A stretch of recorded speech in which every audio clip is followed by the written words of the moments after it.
धाकड़ खबर, बेखौफसमा बेबाक अंदाज।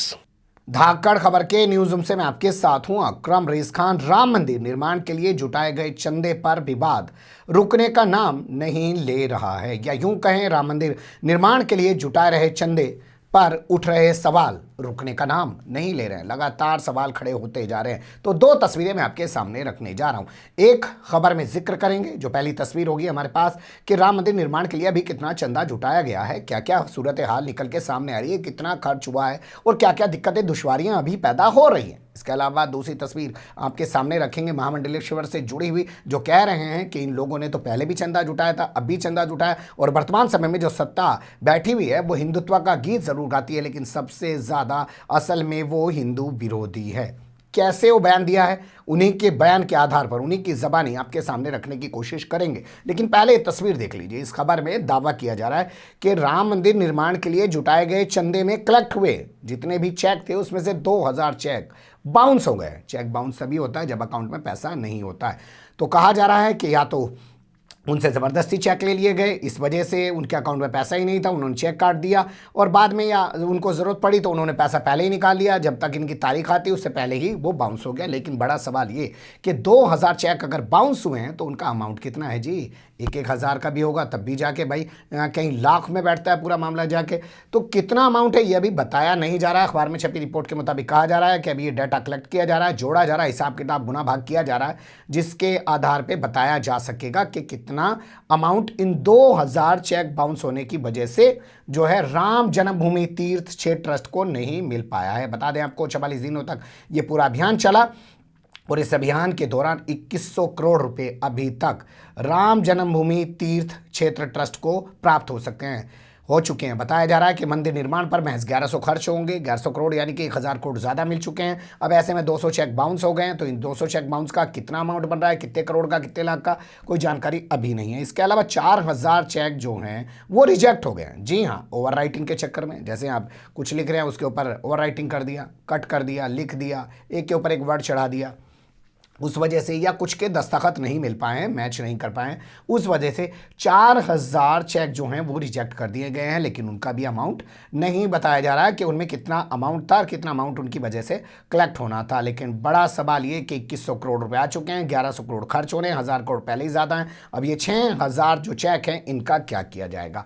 तो इनके बारे में कहा जा रहा है कि उन्हीं लोगों को लौटा दिए जाएंगे जिनके ज़रिए मिले हैं। वो जाएंगे उन्हीं पार्टियों के पास और उन्हें कहेंगे भैया तेरा दिया हुआ चेक तो बाउंस हो गया, भैया दोबारा चेक काट के दे, अपने खाते में पैसा लगा, दोबारा इसको डालेंगे। या दूसरा तरीका निकाला जाएगा कि जो रिजेक्ट हो गए हैं तो किसी के सिग्नेचर की वजह से रिजेक्ट हुए हैं, किसी के ओवर राइटिंग की वजह से रिजेक्ट हुए हैं, तो उनसे दोबारा नया चेक लिया जाएगा। ये बात कही जा रही है। तो चंदे से जुड़ी हुई ये खबर आ रही है। साथ ही ये भी कहा जा रहा है कि अब विदेशों से भी चंदा जुटाने का सिलसिला शुरू किया जाएगा, यानी कि चंदा चल रहा है। राम मंदिर निर्माण के लिए जुटाने के लिए पूरा अभियान उरूज पर है, शबाब पर है, और ये सिलसिला लगातार बढ़ता ही जा रहा है। आस्था का मामला होता है, यहाँ कोई रुकता भी नहीं है। आस्था के मामले में लोग बढ़ चढ़ के देना चाहते हैं। अब दूसरी तस्वीर देखिए आपके। हिंदुत्व की बात करने वाली सरकार असल में हिंदू विरोधी है, और पहले भी इन लोगों ने राम मंदिर निर्माण के नाम पर चंदा जुटाया था, उसका आज तक हिसाब किताब नहीं देते हैं। अब ये चंदा जुटाया, इसका भी हिसाब किताब नहीं देंगे। पंच अग्नि अखाड़े के जो अग्निधीश्वर हैं, पंच अग्नि अखाड़े के जो अग्नि पीठाधीश्वर हैं, जिनका नाम है महामंडलेश्वर रामकृष्णानंद महाराज, उन्होंने मेरठ में पहुंचकर बाकायदा एक प्रेस कॉन्फ्रेंस करके ये आरोप सरकार पर लगाया है। राजराजेश्वरी मंदिर में पूजा पाठ करने के बाद उन्होंने प्रेस कॉन्फ्रेंस की, और उस दौरान जो उन्होंने सवाल उठाया चंदे को लेकर, जो सवाल उठाया सरकार की भूमिका को लेकर, हर मुद्दे पर बोले कि सरकार कैसे सरकार गिरा रही है, किस तरीके से तानाशाही कर रही है। और साथ ही उन्होंने ये भी कहा कि असल जो हीरो हैं राम मंदिर अभियान के, जो राम मंदिर से जुड़ा अभियान था उसके जो असल हीरो हैं, ना उनको सम्मान दिया, ना उनको इज्जत दी, और आज उनको पूरी तरह साइड लाइन करके रख दिया है। आप उनकी ज़बानी सुनिए कि वो कैसे इस पूरे मामले पर रोशनी डाल रहे हैं। आप देखिए देश में अभी आपके यहाँ राम जन्मभूमि का मुद्दा है।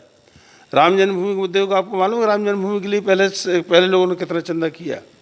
इफरात चंदा हुआ था, पता है उस पैसे का क्या? दोबारा चालू है। और चंदा होता है श्रद्धा पर। देखिए बताएं, आपसे कोई कहे आप इतना रुपया दे दो, ऐसा नहीं होता है। ये देखते हैं कि उसकी श्रद्धा क्या, उसकी हैसियत है कि नहीं। तो आप देखिए इनके वर्कर जो है सब जगह लोग हैं और कलेक्शन चल रहा है, जारी है। तो ये कहने का तात्पर्य है। दूसरी बात यह है कि राम जन्मभूमि में जे देश के जिन धर्माचार्यों ने इस पर, एक तो ये सरकार धर्मनिरपेक्ष है, आप सब धर्म को मानने वाले हैं, तो आप कैसे उसमें वो हो सकते हैं? कोई ना कोई इसमें ट्रस्ट बने तो मौका तो उसको देना चाहिए कि जो ट्रस्ट, जो पार्टी पहले से इसमें इन्वॉल्व थी, जो इसके लिए लड़ाई लड़ रही थी, जिन्होंने देश के लिए अनेकों बार इस मामले को जगाने के लिए अनेक सम्मेलन किए, ऐसे देश के धर्माचार्य, आपको मालूम है ज्योतिषपीठ एवं द्वारका शारदा पीठ के जगतगुरु शंकराचार्य स्वामी श्री स्वरूपानंद सरस्वती जी महाराज, पूरे पत्रकारों को मालूम है कि राम जन्मभूमि को लेकर के जब मुलायम सिंह की सरकार थी तो चुनाव के किले में जेल में गए थे। आपको तो मालूम होगा, पूरे देश को मालूम है। आपको यह भी मालूम है कि ये लोग 192 फुट दूर शिलान्यास कर दिए थे। आपको यह भी मालूम होगा। राम जन्मभूमि में गर्भगृह की बात यदि देश में किसी ने उठाई तो वो है ज्योतिषपीठ एवं द्वारका पीठ के शंकराचार्य। जब उनकी वन की बात नहीं कहते तो कहते ये लोग कह देते शंकराचार्य कांग्रेसी हैं। ये कह के बात को दबाना चाहते। आपको मालूम चाहिए, पत्रकार बंधुओं को मालूम है, यदि शंकराचार्य अगर कांग्रेसी होते तो मनमोहन सिंह सरकार का राम सेतु को लेके आपके दिल्ली के दशहरा मैदान में विरोध न करते। यदि शंकराचार्य कांग्रेसी होते, मनमोहन सिंह सरकार में जंतर मंतर में उमा भारती आई थी और भी मंत्री आए थे, गंगा को लेके सरकार का विरोध न करते। शंकराचार्य जो हैं, हम लोग धर्माचार्य हैं, जो चाहे सरकार कोई की हो, जो गलत कार्य करती है उसकी डंकी की चोट पर विरोध करते हैं। पार्टी पर हमारे सभी पार्टी हम लोग से हैं, इसका क्या बात। तो ये सबसे बड़ी बात यह है कि राम जन्मभूमि में आप देखिए कि एक भी धर्माचार्य को नहीं लिया, एक भी शंकराचार्य को नहीं लिया।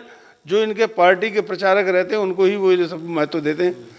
धर्म के मामले में हमारा ये कहना है कि पार्टी दलगत राजनीति से ऊपर उठ करके आदमी को, धर्माचार्यों को मंदिर बनाने का मौका देना था।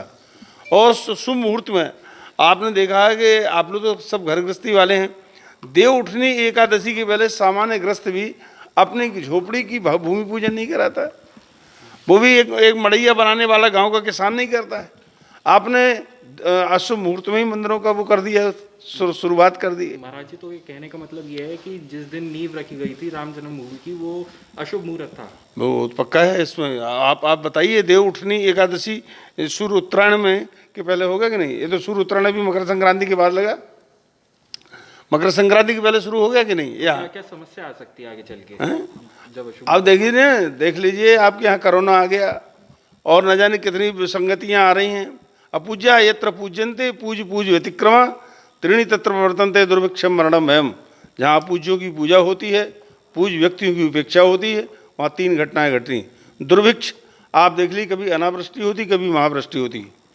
मरणम आप बताइए, मारकाट के अलावा क्या समाचार मिलता है सुनने को? वो भय, कब किसके साथ क्या घटना घट जाए इसकी कोई गारंटी नहीं। ये शास्त्र कहता है, मैं नहीं कह रहा हूँ।